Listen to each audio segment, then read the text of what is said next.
পানিতে ভাসছে সিলেটবাসীদের ঈদ আনন্দ। ভারী বৃষ্টি ও উজানের ঢলে ম্লান হয়ে গেছে মানুষের ঈদ আনন্দ। মাত্র ২০ দিনের মাথায় দ্বিতীয় দফা ফের বন্যায় আক্রান্ত সিলেটবাসীরা। বাসাবাড়ি ও ব্যবসা প্রতিষ্ঠানে পানি ঢুকে পড়ায় সিলেট মহানগরের কোরবানিদাতারা পড়েছেন বেশ বিপাকে। অবস্থা করে ভয়াবহ, বাড়ি ঘর যা আছে সব শেষ, বাড়ি ঘর একবারে পুরো ঘর বাড়ি সব শেষ, মাল সাবানা যা আছে। পরিস্থিতি খুবই খারাপ। আমরা সকাল ৪টা থেকে কিন্তু আমরা আছি, আমাদের ৩টা পাড়া প্রায় ১৫০ শতাধিক ঘর পানির নিচে আছে। ১৭ জুন ভোর থেকে ভারী বৃষ্টি ও উজানের ঢলে সকালের মধ্যেই জেলার প্রায় সব উপজেলায় বন্যা পরিস্থিতি দেখা দেয়। পানিতে ডুবে গেছে রাস্তাঘাট, সাথে গলা থেকে কোমর পর্যন্ত পানিতে তলিয়ে গেছে অনেকের বসত বাড়ি। বিশেষ করে শাহজালাল উপশহর পুরোটাই পানির নিচে। এছাড়া শিবগঞ্জ, রায়নগর, সোবহানীঘাট, কালীঘাট, কামালগড়, মাছিমপুর, তালতলা, কাজীর বাজার, মাদিনা মার্কেট, আখালিয়া সহ নগরের অধিকাংশ এলাকায় বন্যা পরিস্থিতি দেখা দিয়েছে।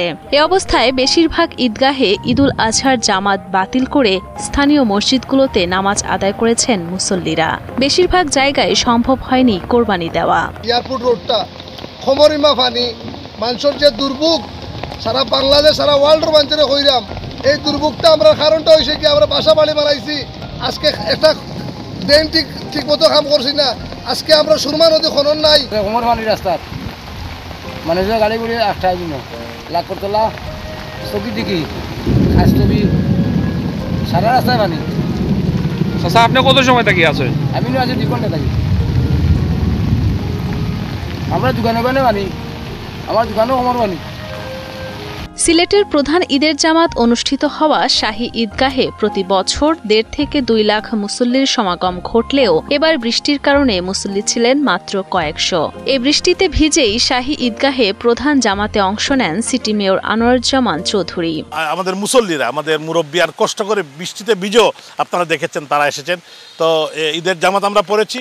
আমি দেশবাসী এবং সিলেটবাসীর জন্য মহান আল্লাহ তাআলার কাছে প্রার্থনা করি যাতে আমাদেরকে বন্যা থেকে আমরা রক্ষা পাই। সিলেট আবহাওয়া অফিস সূত্র জানায়, গত ২৪ ঘন্টায় সিলেটে ১৭৩.৬ মিলিমিটার বৃষ্টিপাত হয়েছে। আর সোমবার সকাল ৬টা থেকে ৯টা পর্যন্ত হয়েছে ৮৬ মিলিমিটার বৃষ্টি।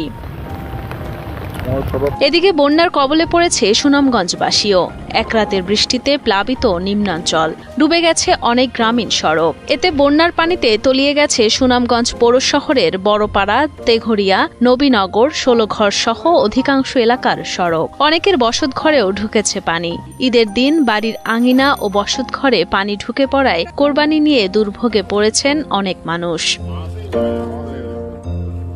এর আগে ২০২২ সালের ১৭ জুন ভোরে স্মরণকালের ভয়াবহ বন্যার কবলে পড়ে সুনামগঞ্জ। ২৪ ঘন্টায় সুরমা নদীর পানি বেড়ে বিপদসীমার ২০ সেন্টিমিটার উপর দিয়ে প্রবাহিত হয়। এদিকে আরও ২ দিন ভারী বৃষ্টিপাতের পূর্বাভাস দিয়েছে ঝড় সতর্কীকরণ কেন্দ্র।